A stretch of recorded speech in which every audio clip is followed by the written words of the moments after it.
He didn't have any pain from when he had been sent flying, but it was entirely plausible that the reason why he wasn't feeling any pain was just because of his excitement from seeing the girl of unmatched beauty. People were able to forget about their own pain and take action in extreme situations. That being the case, it would be reasonable that you wouldn't feel any pain if a girl of unmatched beauty were right in front of you. To tell the truth, he wanted to accompany her. He wanted to breathe the same air as her right here. However, if he really were injured, the girl of unmatched beauty might be worried about him. Because she was this cute, it was common knowledge that even her heart was kind. So that was a situation that should be avoided. As a result of his reason desperately persuading him that that was his own desire, Egnia decided to obediently be carried away. While following the back view of the girl of unmatched beauty, who was talking with the master of the hunt, Egnia thought, "What is this violent throbbing in my heart? Could this be love?" Blueberry Egnia. At 254 years of age, it was his first love. 2 feet greater than 2. Aura followed after the dark elf who introduced himself as the village's master of the hunt.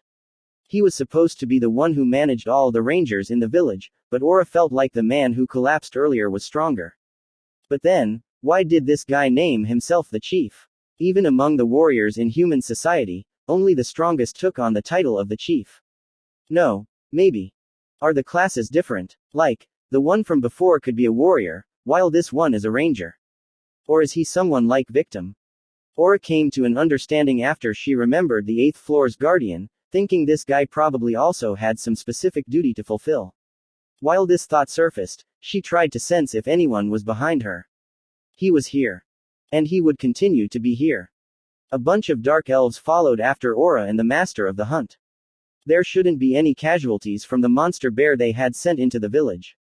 Perhaps it was because they had nothing to do for now, or perhaps they were stimulated by curiosity, they followed after their rare visitor. Obviously, she didn't feel any hostility or killing intent from them. Of course, there was a possibility that there was someone very skilled among them who could hide from Aura's senses, but Aura's intuition told her that there was no one like that here. In the first place, if there was a person here who was that strong, they could have easily killed the monster bear before Aura arrived. Looks like we are not exposed. Right now, she thought no one in the village realized that they were the ones who had sent the monster bear. Ah, Aura thought listlessly. Why did Ain Sama want to not let anyone from the village die? Her master's orders in a gist were, infiltrate the village and prepare the groundwork for an amicable relationship. The village would have been more grateful if she had saved them after a few people had died. Maybe some would have complained that she should have saved us sooner, but such people would grumble no matter what she did. People like them who would be nothing but trouble for Aura, and consequently, trouble for Nazarick, could be wiped out when an opportunity presented itself. For example, they could send in the monster bear again. HNNN. But I still can't understand Ain Sama's thoughts. Considering his instructions, pushing them to the edges of despair and a dramatic rescue after would have been more effective. Would Albedo or Demiurge have understood Ain Sama's intentions better if they were here? Aura couldn't understand her master's thoughts however much she pondered. Of course, there was probably no one who could understand the wise ruler, but that didn't mean she should stop thinking about it completely. Their master wished for their growth. Furthermore, as the top brass of Nazarick, floor guardians were supposed to act as role models for every denizen of Nazarick. HNNNN. HNNNNNNN. Maybe it would be troublesome if someone we killed could have been useful later, but Ain Sama is probably thinking on a deeper level than that. It was also the same for that monster bear. When she asked if she should just kill it while the dark elves were looking, he replied that it would be wasteful and there was a big demerit in doing that. Certainly, it was a rare specimen unknown to her and it also looked like it could be considered strong for this world. She agreed with her master's decision because they were uncertain whether they could find another strong specimen like it. Sure, she was the one who proposed a way to put the monster bear to good use, but killing the monster bear would be better to allay the village's suspicions about them. Her master agreed on that point. But it felt like he refused because didn't want Aura to kill the monster bear with her own hands. Since she wasn't informed of any demerits of that act, she continued to contemplate on the possible reasons. With Ain Sama's intellect, troubles or mistakes shouldn't occur if I follow his orders to the letter. But just following orders without thinking is not good. If someone only followed orders, they would be second class.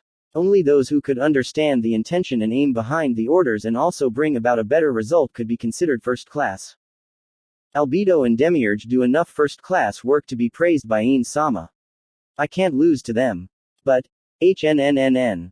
Maybe I should have used the weaker monster bears around this village instead of killing them all. Would that have been better? Aura looked at the master of the hunt, who was walking ahead of her. He was silent the whole time. Normally, if the savior turned out to be a kid like me, they would be flooded with questions. I didn't even tell them my name. Is this normal for the Dark Elves? I don't think so, but it didn't feel like he hated talking with her or that he was just not in the mood for it. She couldn't feel a dismissive mood around him. His gait also supported her hunch. He was making his steps shorter, slowing his pace down to match Aura's. If he could show such goodwill while also managing to hate her, he could only be considered a complicated person then. He was likely just an untalkative person, or maybe he was not used to speaking with children. Frankly, he was a failure as a host, but it's not like Aura wanted some kind of grand reception either, so it would be wrong to criticize him on his quality as a host. Perhaps it was her mistake in not selecting a more amicable person to approach first. Seems like it can't be helped. I should just start the conversation from my side. She should probably start with a conversation starter to relieve the mood, but with the short distance to their destination in mind, she went straight to the point. Elders, right. We are going to meet the people who didn't show themselves even with the monster bear's attack, right? Monster bear. Is that how the Ankylosis is called where you come from? That's how we call it, Aura smoothly lied. That aside, can you tell me more about the elders? Ah, you were right, we are going to the elders' place now. We need not have walked if the elders were present with us there, but they were preparing oil inside their elf tree. Aura stood holding a bow, at a place some distance away from the village. Made of metal, it was far more burly than the ones the dark elves normally used. It was also taller than Aura. Aura drew and loosed the string repeatedly, making the bow screech. It was a great bow that originally belonged to the village, one that even the strongest of them weren't able to draw. The dark elves initially widened their eyes when they saw a child draw it so effortlessly, but they also immediately made expressions that said they had come to terms with it. The way this was stored leaves a lot to be desired. It's making all these sounds because parts of it have deteriorated, you know. Is this why no one was able to draw it? It feels unstable. I wonder if the arrow will really go where I aim it at. Her current target was called a Giga Horn Elk, a magic beast similar to an elk. Despite its huge antlers, it could move gracefully inside the forest using Forestwalker. This ability made its charges extremely destructive. Aura would have probably looked like a stylish hunter if she stood still while passionately tracking her prey with a sharp gaze, but Ains couldn't see any tension in her side profile, she was just being her usual self. She was nonchalant, like she was just about to pick up some random stone and throw it. In contrast, the other three rangers from the village, 2 men and 1 woman, were in a completely different stance. They were hiding from the Pre's senses, their faces the epitome of seriousness itself. Ains didn't know how they did it, but they were also wiping out their presence by clearing their minds of all thoughts.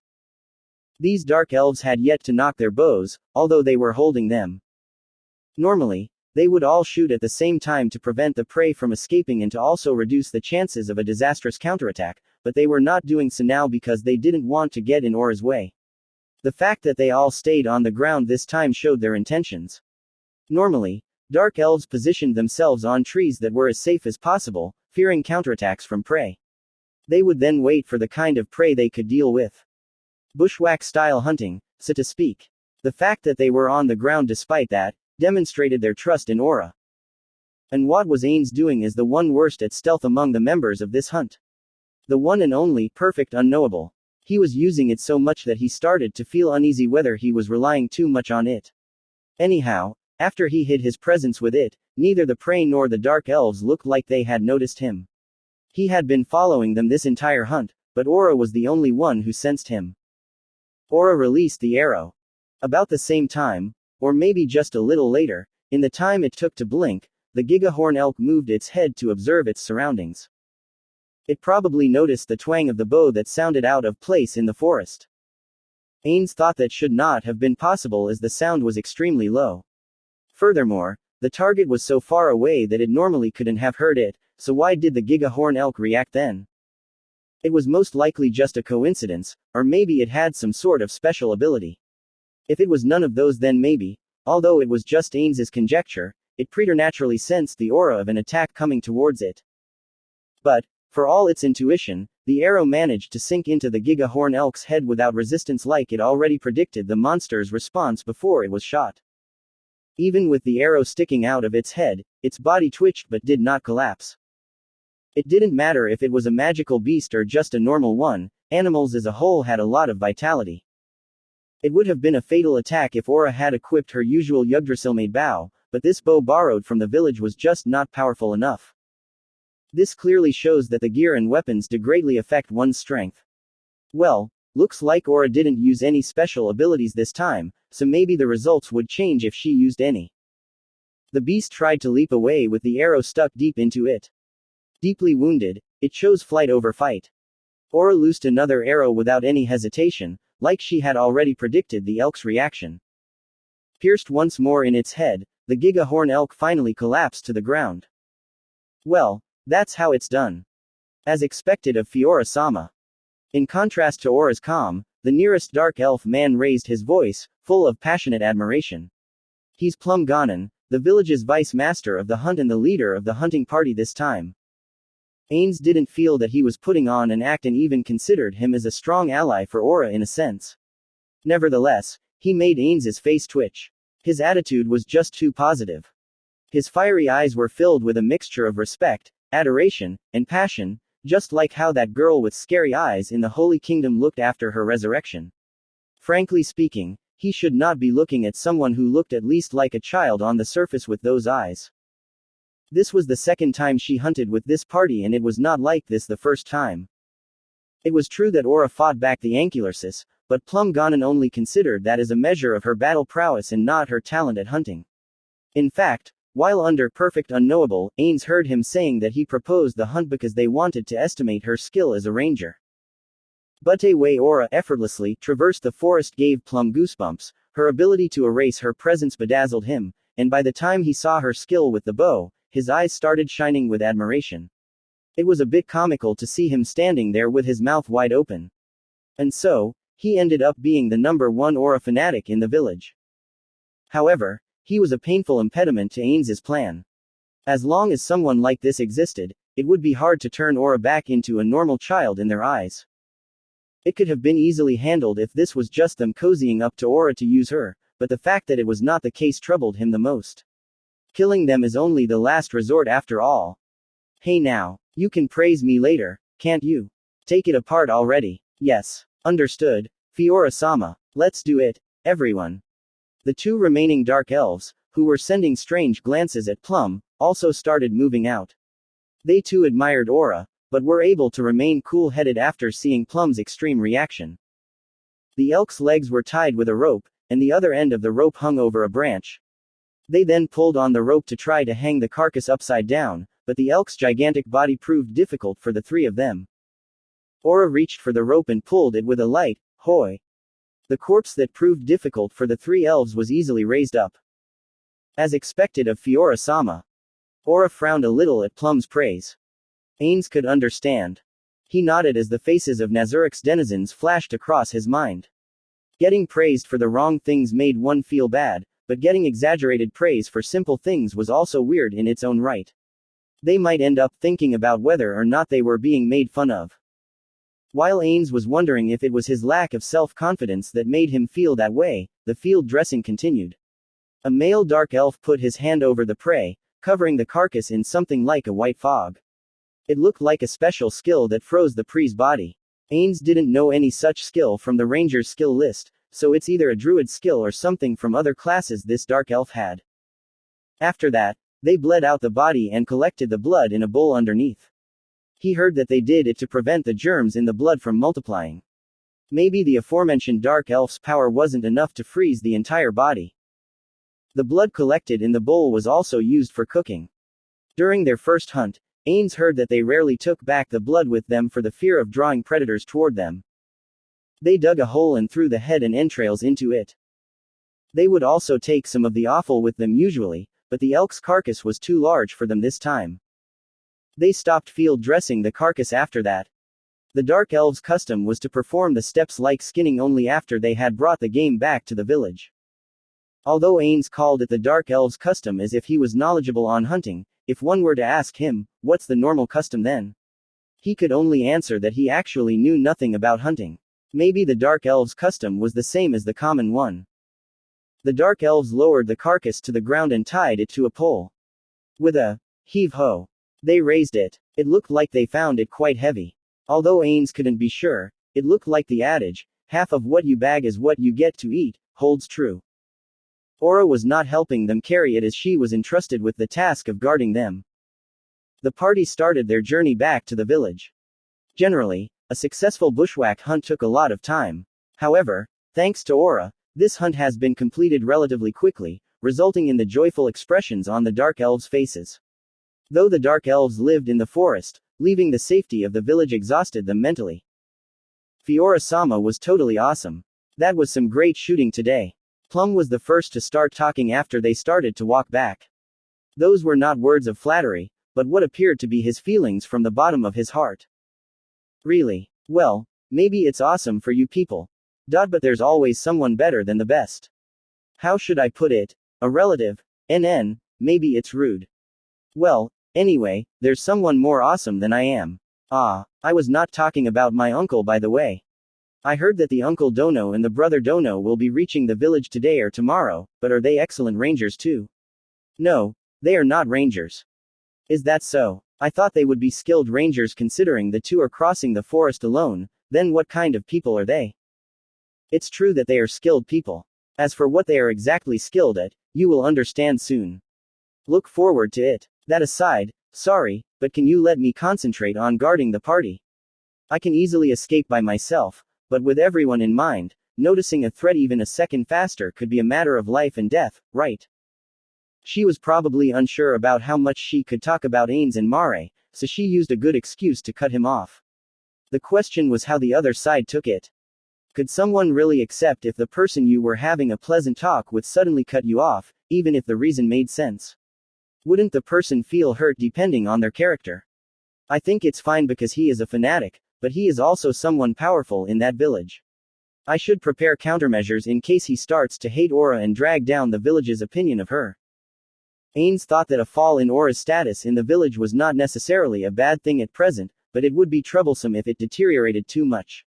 But Ains's worries were useless, just as he had predicted. Please forgive me. To think I didn't notice it. Plum bowed with a tremendous force. If he weren't carrying the carcass, he would have probably performed a dageza, or some elven form of apology equivalent to it. This kind of excessive response was why he was thought of as a fanatic. Well, you are moderately skilled yourself so you probably would have noticed it normally, right?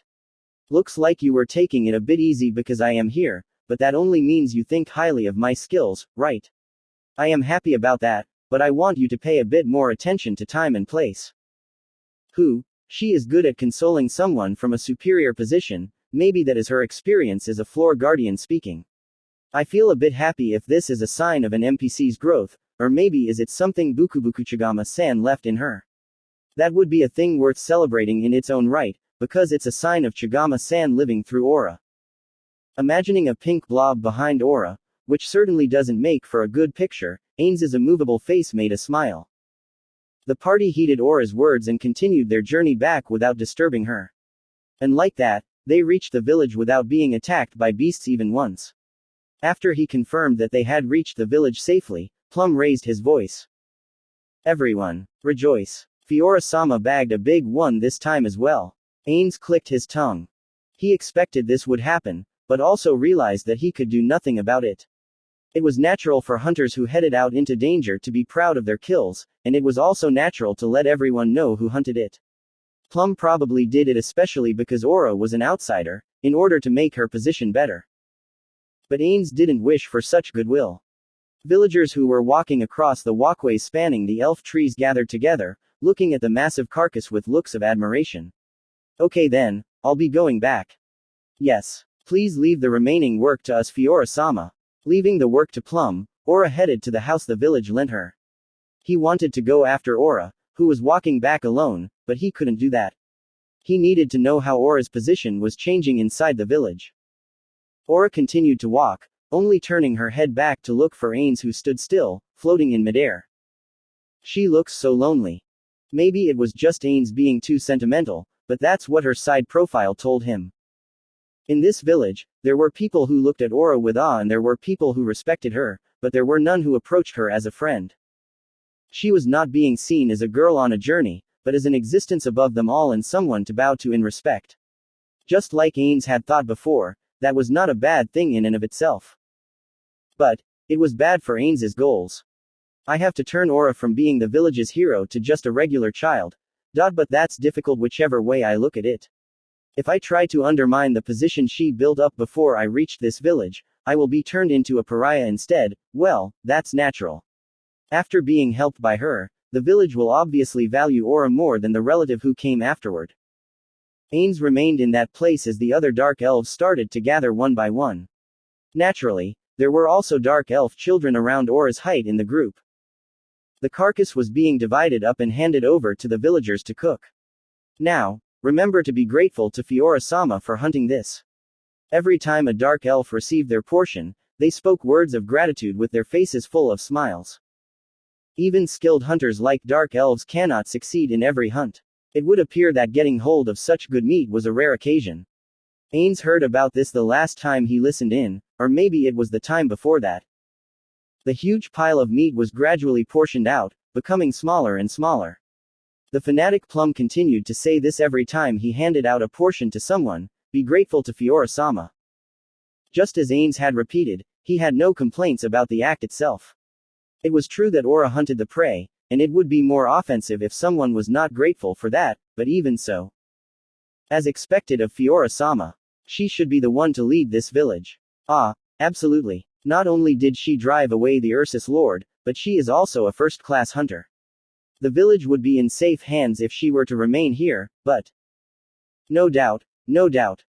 5 dark elf adults gathered around Plum and continued to talk like this. Their praise for Aura gradually increased. The fact that the children who gathered were also listening was extremely problematic. But Fiora-chan is still a child, you know. A dark elf male, who smelt of herbs, said suddenly. The expressions of the fanatical gathering changed at once. That's the same as those elders, those old farts' way of thinking. It was an angry exclamation. Plum, who had been smiling a few moments before, now looked completely different, breathing wildly. What is age? Is just being older something great? No. Certainly, there are people who have accumulated experience and have become skilled with age, but that's not something that naturally comes with age. Age cannot be the absolute yardstick we measure everything against, but, you see, only ability can be absolute. Ains agreed with that opinion.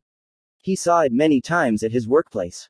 People who were good at something were good at it from the start, while those that were not would never become good no matter how many years they spent on it. Superior talent. That's the only power that can protect the most people in this dangerous place. Only ability is absolute, even if it is someone young. But, isn't Fiora-chan a bit too young? Another fanatic replied coldly to the woman who objected, isn't that how those elders think? So you are the same as those elders, huh? Ha! The woman looked at the dark elf with hostility. Ains could clearly see that the elders were very much hated. Frankly speaking, I feel like they are not doing anything that could cause so much hate. He didn't understand the reason why the younger ones had such a bad opinion of them, but it's been only 2 days since Ains started observing this village. It's not like he was observing everything either, so Ains may have just missed it. In order to reject the ideology of the elders, that which prioritizes one's age, should we not instead defer to talented dark elves like Fiora-sama and even possibly make her lead the village? Stop, please. Ains grimaced. This was not why he sent Aura into the village. If Aura heard this and if he was unlucky, she might just agree with them and proceed to bring the village under her rule. You could even say that this was a great idea for Nazuric's expansion, but this was not what Ains desired. Ains turned his gaze to the children watching the adults quarrel. Unlike their expressions of joy at the food before, their faces were now clouded with unease. This is the main problem. Ains wanted to make friends for the twins. Unlike the children in Suzuki Satoru's world, the children of this world like Nemu, could approach Aura with innocence and curiosity. However, from what Ains had witnessed and from what Aura had said, there was no one like that here yet. Maybe they were used to suppressing their curiosity because growing up in a dangerous place like the Great Forest required them to do so. However, what was more likely was that they sensed the adult's attitude towards Aura and formed an image of her as someone who lived in an entirely different world from them. In their eyes, Aura was a child who was also not a child. He had even felt like he should directly intervene and make the village's opinion of Aura fall just so the children could approach her. It's probably hard to be intimate with, no, friendly with someone deeply respected by the adults. For example, even if the object of respect doesn't differ much from their age, or maybe it is all the more awkward because she is the same age. At least in the conversations I snooped on, I didn't hear parents telling their kids to not approach Aura or ordering them to treat her with the utmost respect. But is that a good thing, or a bad thing? Ains ended up letting out a sigh. There was no way they could make friends if this continued. In that case, should I make a move here and directly ask them to become friends? But I can't be sure that would lead to a good result. Or maybe I should just hope that the situation will change. I wonder if every parent has to go through such hardship. Pondering over the same question as he had before, Ains activated greater teleportation, clutching his head at the final words he heard before he teleported. First of all, what do you mean by Fiora-chan? It should be Fiora-sama. 40,712 feet greater than 4. A dream. I am having a dream. I know this is a dream. What was it called again? Yeah, right, a lucid dream. A dream where you are aware that you are dreaming. I am a kid in the dream. And I was sent flying. It doesn't hurt. Yes, it doesn't hurt because this is a dream. Yet, it hurts. My face throbbed with pain. I probably have a cut inside my mouth from the impact. It tastes full of blood. I can taste it even though it's a dream. Strange. Is this really a dream, I wonder? A hand came into my view. A small hand covered in dirt. So it's a dream after all. My hands are no longer so small. I am relieved. This is just a dream. My vision moved. No, I don't want to stand. Yet, I stood. I stood again, picking up the club I dropped. Mother is standing before me. She is expressionless. It's like she was wearing a mask. She is looking down at me with cold eyes. She held a club in her hand, to beat me until I won't be able to stand anymore. And then she swung it. The present me could take it, but it was impossible for me at that time. Just as I started to feel the pain, I'm flying through the air. More pain coursed through my body after I got knocked to the ground. My vision blurred. It's the tears. Suddenly, I wondered how long it had been since I last cried. My gaze moved once again. Mother is saying something. I look at the club on the ground that left my hands at some point. Mother probably told me to stand. But I can't. It's painful, and difficult. I probably replied something to that effect while crying. Mother's expression didn't change, but she slowly lifted her club and took a stance, like she wanted me to see her doing that. I hear a voice. I move my eyes, and I see a plump woman running towards us. She is someone who helped with our household work. She made delicious food. It's Aunt Nazaire. Her runny omelets were excellent. They were my favorite. Her cooking was the taste of my memories, and also the standard by which I judge other food. Unfortunately, she has already passed away. If I am going to dream anyway, I would rather dream about eating her food instead of training with my mother. I later learned that mothers are supposed to cook, but I don't have any memories of eating my mother's cooking. But I do remember someone saying that she likely had her hands full with my training. I accepted that explanation back then because I was ignorant.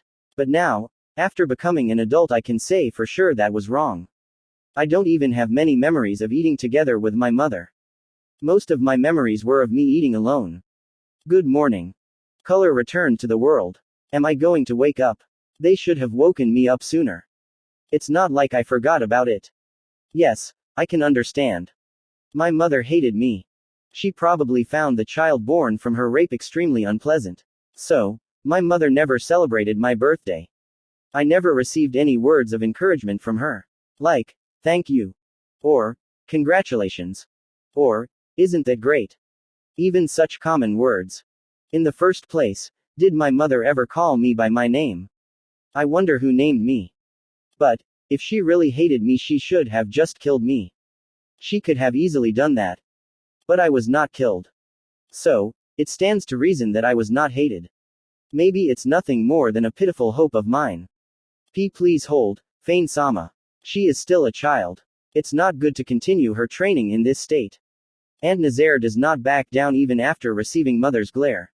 Thinking back, Aunt Nazaire wasn't an ordinary person either. She will need to rest soon. I will prepare drinks. She's fine.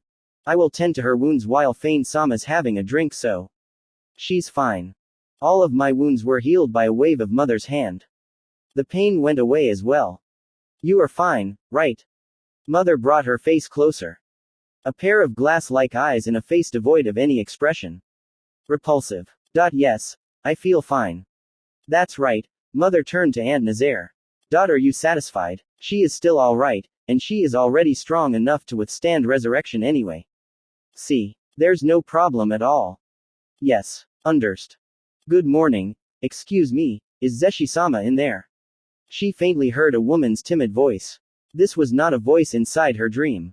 It came from reality. Her consciousness broke through the surface. She could see the ceiling. This was her own room. There was a presence of a person in the room, besides her. Maybe it was because she wasn't fully awake, but she couldn't feel any hostility from the person. If I am going to dream anyway, at least let me dream about something magical, she whispered. She sighed and rubbed her eyes. Feeling something moist on her fingers, she realized that she cried at some point. I woke up, just now. Can you wait a minute? Hi. Please don't worry about a lowly person like me. I will wait however long it takes, so please take your time. She didn't say a single thing to threaten the woman, but she was extremely scared. Feeling like sighing again, Zeshi rose from the bed and put on a coat that hung on a nearby chair. She knew who came to her room from their voice. Zeshi felt like she didn't need to take time dressing up as the visitor was a colleague of the same sex, and it would be rude to make her wait in the next room until she got completely dressed up. When she opened the door to the next room and entered it, she found the visitor standing there like she didn't know what to do with herself. Sorry for making you wait. It would have been fine if you took a seat. No, I didn't have to wait for long at all. That said, hehehe. Sorry for disturbing Zeshi-sama's rest. I would be glad if you could forgive me. She servilely bowed with an amicable smile on her face. Also, probably unconsciously, she even started rubbing her hands together. For one of the trump cards of the theocracy, the 11th seat of the Black Scripture, with the title of Infinite Magic, and one who reached the realm of heroes, this behavior was too pathetic. So then, won't you take a seat? No. That's not necessary. I will return immediately after giving the message, so something like sitting on Zeshi-sama's sofa. She shook her hands in a fluster. She didn't have to reject it so vehemently, Zeshi thought. Nothing will happen just because you took a seat, and it's not like I will get angry, you know. No, I really won't. You don't have to be so abject, aren't we colleagues? When she heard that, an obsequious smile floated to the woman's face. Hey, I apologize that Zeshi-sama has to call a worm like me her colleague. No, you don't really have to go that far. You see, among the people I've dealt with, among the members of the Black Scripture that I had mock battles with, you are the most servile, you know. To think that you used to be so conceited. The Black Scripture was a gathering of heroes. Therefore, occasionally some newcomers would think too highly of themselves. One of Zeshi's duties was to break them in. Therefore, even though all of the Black Scripture were her colleagues, she was only acquainted with the haughty guys. That said, it was something she did to every member of the Black Scripture who grew arrogant, so it's not like this woman was special. Even the captain, who she disciplined harder than this woman, she sometimes even regretted that she might have gone too far with the captain, treated her normally now. Yet, only this woman acted like this. Maybe just getting broken in was already a bit too much for this woman. I should take into account things like their personality next time. It's bad to be arrogant, but couldn't you at least act a bit more confident? Hey, I can't do such a thing before Zeshi-sama. She started rubbing her hands even more intensely. Zeshi thought she didn't do anything that would make her go this far. She only advanced while taking the woman's magic head on, mounted her, and just single-mindedly punched her in the face, and because it was supposed to be training, took care to not kill her while beating her into a pulp. Zeshi had seen her not recognizing her defeat, throwing out her spells even when pinned, so she admired her as someone with a spine. Since then, she had even learned to cast spells while bearing the pain. She was someone with a desire to improve herself. Zeshi felt a little sad seeing a person she had high opinions of acting like this before her. And so, what's the matter today? Though I have an idea what it is about, right. As expected of. Enough with the flattery. Why yes. As the elf subjugation army started advancing further, I was entrusted with informing Zeshi-sama to start her preparations to head out. Is that so? The woman's face twitched when she saw Zeshi smiling. Zeshi wondered why, because she wasn't making a scary face but just smiling normally. I wonder if I could clear one of the bones stuck in my throat at last. Intermission. Upon amassing even greater magical power, the entity formerly called an Elder Lich would advance to a more powerful existence called a Night Lich. Only a few of such beings were recorded in the annals of history, a fact which many people were grateful for. It is because Night Liches were tremendously powerful beings. They could use multiple spells of the 6th tier, a tier said to be beyond the realm of humans. With that much power, they could even hold their own against the older high dragons. In addition to that, they also possessed many special abilities, counted many undead as their followers, were highly intelligent, and took residence in impregnable fortresses. With all of their accolades, it's as if they were the rulers of nations, existences worthy of being called the lords of the undead. In fact, the renowned 3 Night Liches. The Draconic Night Lich, Qfantera equals Argolos. The Night Lich Titan, Huayan. And a Night Lich, probably, a lord of the shadows known by his moniker of Fear. Famously ruled over domains the size of small kingdoms and were dreaded existences who inspired fear in the countries around them. And thus, Night Liches were considered beings straight out of myths and were whispered about in tones of fear and awe. They were the same as natural disasters to the people concerned. One of these fearsome Night Liches who moved behind the world's veil with the nickname of the Abyss, Banehieri Anshas, came out of a huge room while bowing. With 6 arms and 2 heads, proficient not only with arcane spells but also spells from other systems, this Night Lich was a fearsome being that humans could never dream of defeating. If he ever chose to act openly, the aforementioned 3 Night Liches would probably have to become 4. He was an ancient undead who was the founder and a member of the innermost core of that organization. The organization was called the Corpus of the Abyss. Formed by undead magic casters, this gathering's original goal was to cooperate among themselves so that their interests would not clash. That said, it was inevitable for immortal beings like magic casters who spent an eternity researching magic to come into conflict with beings similar to themselves. The undead tended to have some other desires in place of the 3 basic desires absent in them. For undead magic casters, it generally manifested as a desire for knowledge. So, when there was a conflict with a piece of knowledge at stake, they were prone to not hold back, resulting in fights to the death. Hypothetically, if one concentrated all 3 of the fundamental desires of the living into one, someone with that singular desire would also find it extremely difficult to restrain themselves. There were many undead who had met their end because of this, though other times the living would seize the opportunity to eliminate both combatants. This resulted in more and more undead who realized that it was better to share instead of trying to monopolize knowledge or magic at the cost of their life. If it was not possible, they should bargain amongst themselves. And so, they created a list of names. That's the tablet known as Granyezo inscription. In the later times, a stone tablet that contained the names of many beings adept at magic even though the tablet itself wasn't magical in any way. T.N. Granyezo was TL'd as Granisol in the bonus volume probably since it was JPCNN. It only contained the names of 4 Night Liches and 3 Elder Liches at first, and the only obligation of the organization was that the other members should band together to thrash any member who violated the rules.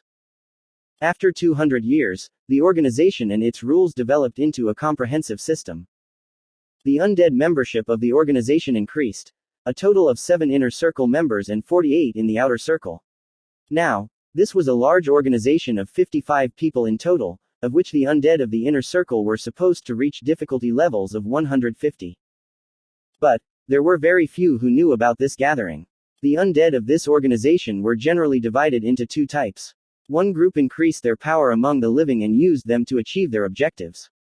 The other group didn't interact with the world of the living and work toward their goals silently out of sight of the world at large. As the former were very few in number compared to the latter, this organization never took action openly in the world of the living. If someone increased their power among the living like the former group, that also meant there would be an increase in the amount of enemies they had as well. Especially as the undead were considered the enemy of all living things, these particular types tended to get eliminated by the living who'd even set aside their national allegiances for that cause. This led to a reduction in the former group's numbers. Of course, there also existed undead who managed to gather power among the living while remaining in anonymity, but such talented undead were rare. As a result, Corpus of the Abyss remained an organization that was shrouded in mystery and only talked about in rumors. The reason the aforementioned 3 extremely strong Night Liches were not invited to join was because their addition to the ranks would make them stand out too much. Upon leaving the room where that one sat, he came to a wide corridor by the side of which was a room illuminated by a small light. It was the waiting room for those waiting to meet that one. That one would never prepare something like this, it was not kind enough for gestures of that nature, so Banehiri and others petitioned for it and received its permission to make one themselves. The person in that room called out to Banehiri. So you have returned. It should be my turn next. As Banehiri had waited together with them in that room just a while ago, he knew who the person talking to him was without seeing them. In fact, one wouldn't enter here without being summoned, because it would anger that one, so they couldn't be a surprise visitor anyway. The only ones summoned here today were the members of the inner circle. After 400 years had passed since the founding of the organization, there were 9 members in the innermost circle at the present. The Abyss, the Saintess of White, the Death Rider, the King of Decay, Crimson-Eyed Duke, Wise Wolf, the Elder of the Hosts, the Eden, the Revenant of Yellow. All of them were gathered here earlier and were summoned in turn. There was only one left now. The Saintess of White, Brazen Rocker. An undead with skin like white wax who wore a white veil and dressed in white. An appearance that was completely white from head to toe. She was someone who had reached the 8th tier of magic and was aiming for the 9th now. Banehiri could not help but recognize her as the better researcher. She was also the favorite of the organization's present leader. No. That one doesn't like anyone. That one only finds everyone unpleasant but bears with it so that one can use them. He could sense as much from his conversations with that one. That one didn't try to hide this at all, even calling the magic Banehiri and others use filthy. So being highly valued was nothing for Brazen to be happy about. No, that one only ever took from them and barely gave them any benefits in return. There shouldn't be anyone who could be happy being used by that one. This was even truer for a talented researcher like Brazen. Of course, no one would express their feelings before that one. Regrettably, there was no chance of victory even if all of them were to rebel against that one. Ah, you are next. After it's done, won't you have a talk with me? It's been a long time after all. What do you mean? I see. Understood. I got it. Of course, I will happily accept. The usual place, right? Yes. I will be going ahead then. Banehiri left her and walked through the darkness for a while, something he could do without discomfort only because he was an undead. There was no need for that light in the waiting room either. He didn't know who arranged it, but that was probably just for decoration. The floor was a single slab made smooth by magical means, but the ceiling and floors were still rough, unhewn stone. This huge cave was not natural. The leader of their organization had spent time and effort excavating it. They visited this cave once every few years, or when they were summoned, but he couldn't help but sneer every time when he saw the effort spent in digging such a cave. Night Liches who were good at magic generally looked down on physical labor, but this scorn was more for what this cave represented, the cowardly side of someone who acted so high and mighty before them. After he made sure that he put some distance between him and the room, Banehiri activated teleportation twice to reach his destination. He arrived before a castle built deep into the mountains. It was the residence of Krunui Log Enteshna, Crimson-Eyed Duke, of the Inner Circle. Among the Inner Circle, Krunui was the one who loved keeping things neat and tidy the most and surrounded himself with the best stuff. That was true for his residence too. This castle was built by the labor of different races, paid with the knowledge of magic, magic items, and treasures filled with gemstones, was so grand that even someone without an aesthetic sense could appreciate it. That was the reason why the inner circle used his residence as the meeting place whenever they had something to discuss. Upon reaching the gate, one of the undead under Krunui appeared and led Banehiri into the castle. After being led to a room, he found that everyone from the inner circle except Grayson was already present. Sorry for the wait. Good work dealing with that one. The one who spoke was the lord of the castle, Krunui. His most striking feature was his extremely pallid-looking skin. He was not a natural undead, but a former human who turned himself into one using magic. Maybe that was why they could see traces of his past self in his obsession with surrounding himself with fine things. While the others always wore the same clothes, magic items with copious amounts of magical power, he alone wore a different spotless outfit each time, but his clothes did not have any magical power. For other members, clothes were something used for strengthening themselves, but for Krunui, they were things to decorate himself with. I want to wait for Grayson before we start. You don't mind, right? Banehiri asked his comrades while taking a seat on one of the sofas in the room. No one objected. What would be happening soon was something they had repeated many times before, a discussion about preparing for a rebellion against that one.